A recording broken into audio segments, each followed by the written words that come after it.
खबर मध्य प्रदेश से है, जहां सीधी के जिला संजय टाइगर रिजर्व अंतर्गत भुईमाड़ वन परिक्षेत्र में बीते कुछ दिनों से आग की भीषण घटनाएं सामने आ रही है।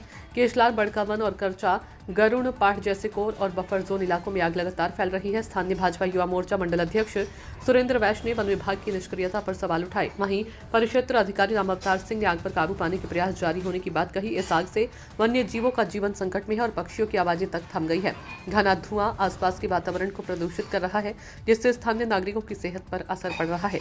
ये घटना जैव विविधता और प्राकृतिक संसाधनों के लिए खतरे की घंटी है। सरकार और विभाग को तुरंत ठोस कदम उठाने होंगे। बिहारी लाल गुप्ता की रिपोर्ट। नमस्कार, मैं बिहारी लाल गुप्ता सीधी जिले के भुईमार इलाके में आज आ पहुंचा हूं। यहाँ पे हमारे साथ भाजपा युवा मोर्चा के मंडल अध्यक्ष, कुसुमी मंडल के मंडल अध्यक्ष सुरेंद्र वैश्य जी हैं।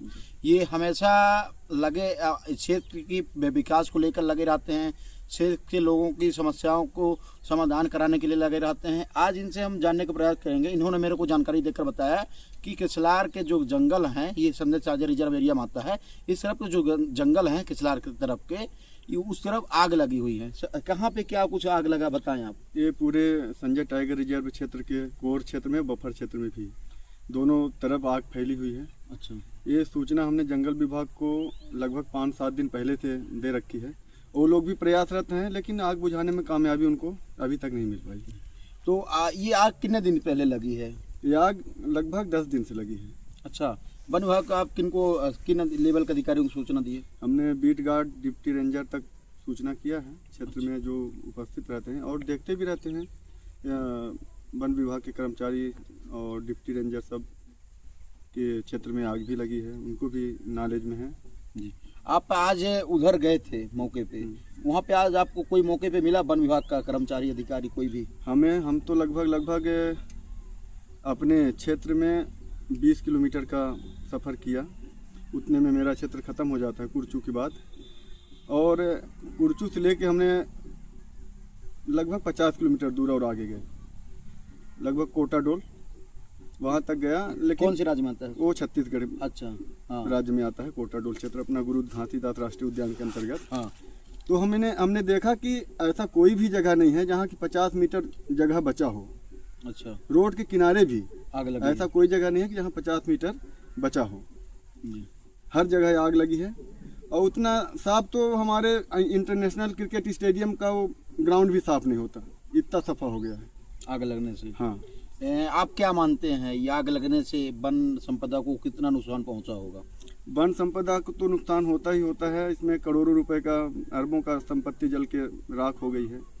साथ ही साथ जो जंगली वन्य जीव प्राणी हैं, तो सरकार एक तरफ इनको संरक्षण के लिए जोर दे रही है, दूसरी तरफ आग लगी है, यहाँ कोई ध्यान नहीं दे रहा है अच्छे से। और कई जीवा जंतु जो हैं, खरगोश हैं, मोर हैं, पक्षी हैं, छोटे छोटे जीव हैं, वो जल के राख होते जा रहे हैं और विलुप्त होने की कगार पे हैं। अच्छा, क्योंकि छोटे बच्चे हैं जानवरों के, तो भाग नहीं सकते। और पक्षियों के जो ज़मीन पे अंडे देते हैं, जैसे मोर हो गया, राष्ट्रीय पक्षी है अपना मोर, वो भी नहीं भाग सकता, अंडा कहाँ भागेगा? अंदर कहाँ भागेगा? हाँ। तो इस तरह से जल जाते हैं। और कहीं न कहीं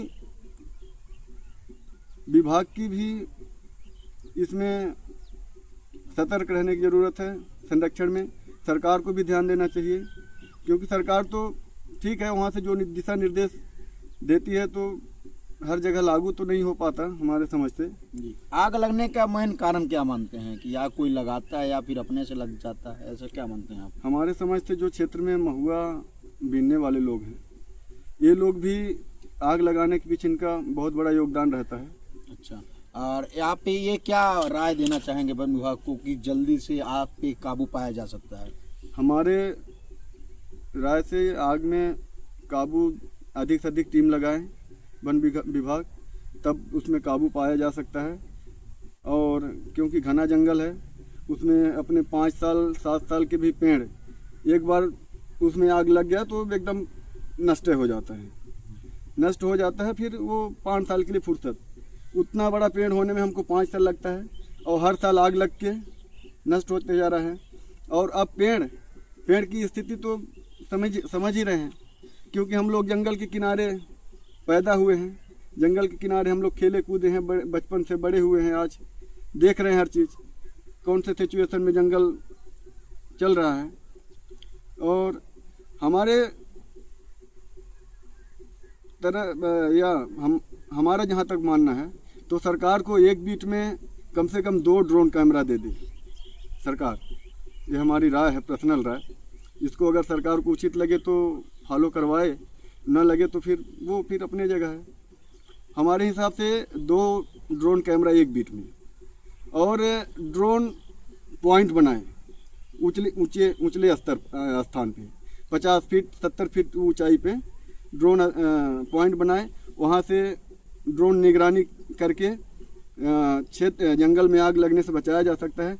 जैसे कहीं आग लगेगी तो धुआं तो उठेगा ही, जैसे धुआं उठा हम तुरंत ड्रोन दौड़ा दिए उस दिशा में, आग लगाने वाला भी पकड़ा जाएगा और आग पे हम काबू भी पा जाएंगे।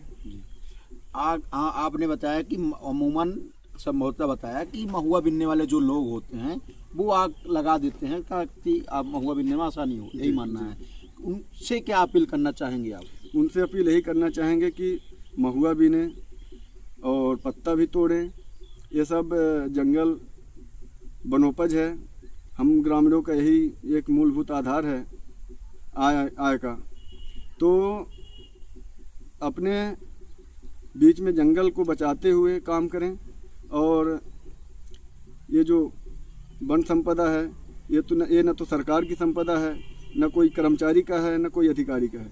ये तो बस हम ही आप यूज करेंगे इसको, क्योंकि गिरे पड़े लकड़ी हम लोग जलाओं के रूप में उपयोग कर लेते हैं और आग लग जाने के कारण हम लोग बिल्कुल कुछ कर नहीं पाते, वो सब जल के राख हो जाता है।